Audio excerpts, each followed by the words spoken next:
it's Kristen. Welcome back for another DIY polymer clay earring video. Today's video is going to be about how to get a really beautiful black and white marbled look. You could also, of course, make this look with almost any color, but I'm using black clay today and white paint to make this. So I really love how this technique works and how these earrings turned out. So I'm excited to share them with you today. I did want to remind you about all the polymer clay earring resources that I have over in my Etsy shop. I have clay color recipes. I have a polymer clay earring ebook, which just breaks down all the details for you with like a huge resource list and step-by-step tutorial in that ebook, as well as opening an Etsy shop ebook. I also have a brand new product photography ebook, which is on sale this week. So if you're interested in any of those things, definitely go over to my Etsy shop. I also added polymer clay earring kits over there, so you can get one kit with almost everything that you need to start making polymer clay earrings right away. Clay, a roller, all the little findings and things like that. So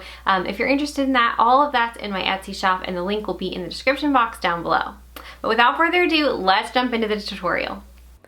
Alright, so on my glass work surface, I am rolling out the black clay. I'm just making it into a nice long rope. I have already conditioned the clay, and if you're unfamiliar with what that is, you can check out my complete guide to polymer clay earring video, which is a few posts back. It's like a 40-minute video, and it's very in-depth and covers all the details.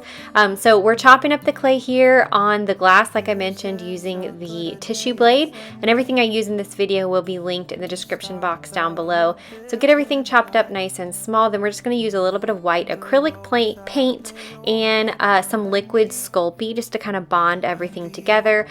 Grab some protective gloves and start mixing.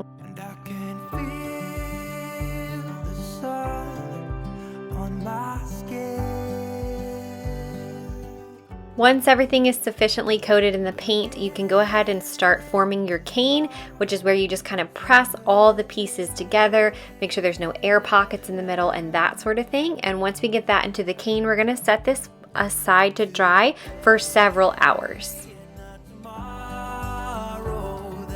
Once it's done drying, we're going to go ahead and slice open the cane and see kind of what we're working with here. This is always an exciting part to see how everything turned out, and I think it's really pretty, exactly what I was going for. So I'm going to go ahead and just keep slicing the rest of this in as uniformly sized as I can, as well as almost like as thin as I can.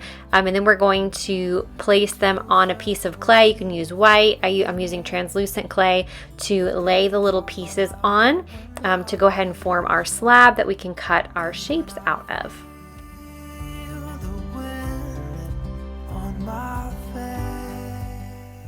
I obviously made a pretty small cane, which is obviously going to make a small slab.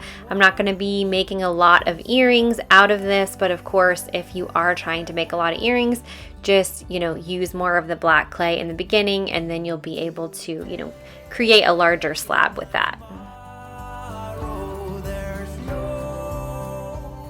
Once everything's placed on the slab, we do need to set it aside and let it continue drying because the paint in the center of the pieces is probably still wet. So I set it aside for another hour or so and let that dry.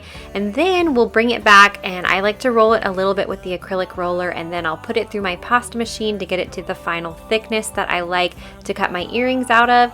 And then we'll just start cutting the earrings.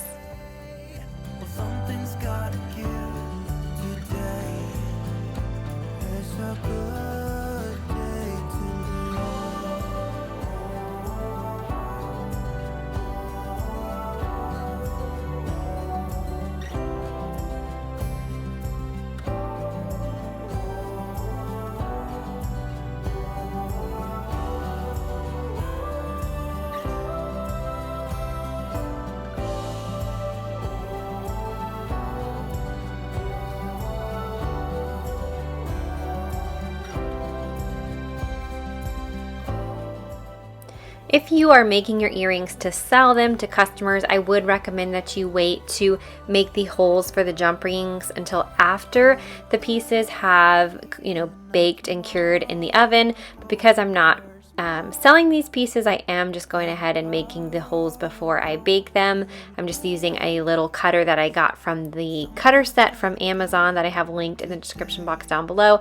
It makes the perfect holes for my little 7mm jump ring, so I love that little cutter. I use it all the time.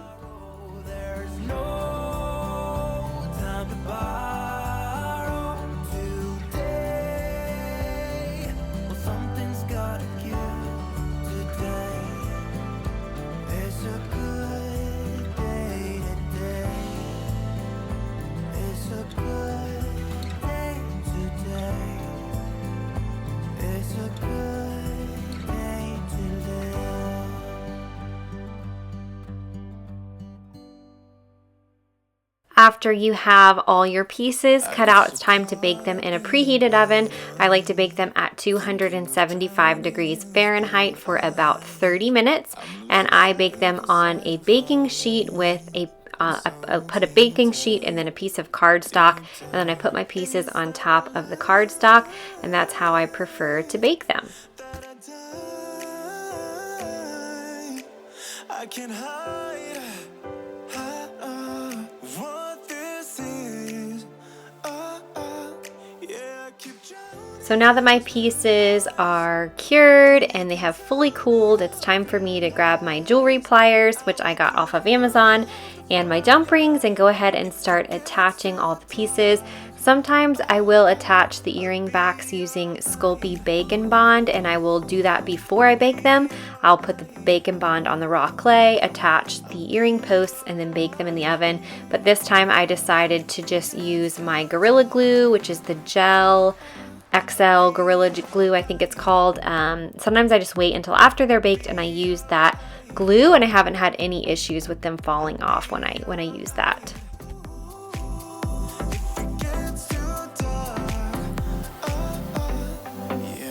Carry all that you've got.